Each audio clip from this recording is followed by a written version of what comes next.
Nas semanas antes do parto, o corpo produz menos progesterona e aumentam os níveis de outros hormônios. As prostaglandinas amaciam o colo do útero e a ocitocina provoca as contrações. As contrações do trabalho de parto são ritmadas e doloridas e vêm cada vez mais fortes. Os músculos verticais uterinos se tensionam e fazem o colo do útero abrir. Os músculos no alto do útero contraem e relaxam, empurrando o bebê para baixo. O tampão, uma camada de muco que fecha o colo do útero, pode ser eliminado alguns dias antes ou então no meio do trabalho de parto. Quando a bolsa rompe, o líquido amniótico escapa, às vezes em grande quantidade, às vezes aos poucos. O colo do útero começa a dilatar e ficar mais fino. Quando a dilatação chega a 4 centímetros, começa a fase ativa do trabalho de parto, com contrações mais fortes e frequentes. Com 8 centímetros, começa a parte mais dolorida do parto. A dilatação é considerada total quando chega a 10 centímetros e pode surgir aí uma grande vontade de fazer força. Isso quer dizer que começou a fase expulsiva do parto. A cada contração, o bebê desce mais.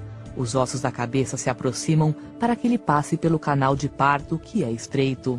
A cabeça do bebê fica visível por fora. Está chegando o grande momento.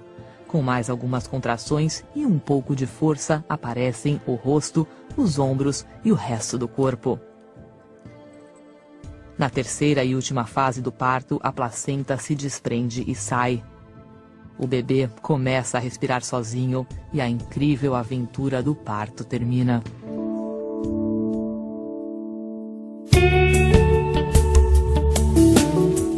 A cesariana, muitas vezes chamada de cesárea, é um procedimento cirúrgico no qual são feitas incisões no abdômen e no útero de uma mulher para dar à luz um bebê. Algumas cesarianas são planejadas. No entanto, a necessidade do processo geralmente se torna aparente após o início do trabalho de parto, quando as condições anormais que causam um parto natural não são seguras para a mãe ou o bebê. As indicações comuns para uma cesariana são distocia, placenta prévia e sofrimento fetal. Distocia, ou trabalho não progressivo e prolongado, pode ocorrer quando a cabeça do bebê não se encaixa no canal de parto ou o corpo está em uma posição desfavorável, como quando é perpendicular ao canal de parto ou nádegas, como é a posição pélvica. A placenta prévia ocorre quando a placenta que está em uma posição baixa obstrui parcialmente ou totalmente a abertura do colo do útero. O sofrimento fetal ocorre quando a saúde do bebê está em perigo iminente, geralmente devido ao fluxo insuficiente de sangue através da placenta ou do cordão umbilical.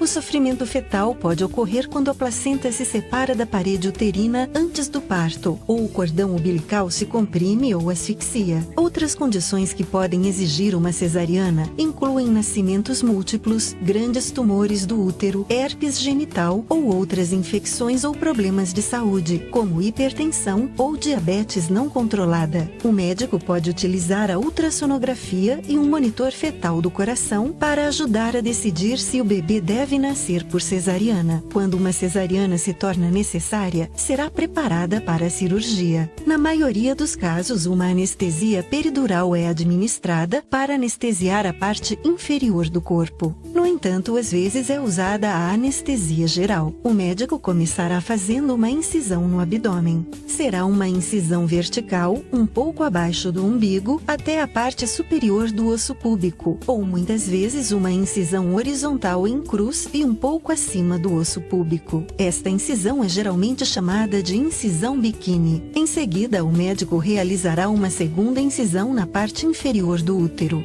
Após a abertura do útero, o médico rompe a bolsa amniótica se ainda estiver intacta e em seguida o bebê nasce. O tempo entre a incisão inicial abdominal e o nascimento é normalmente de 5 minutos.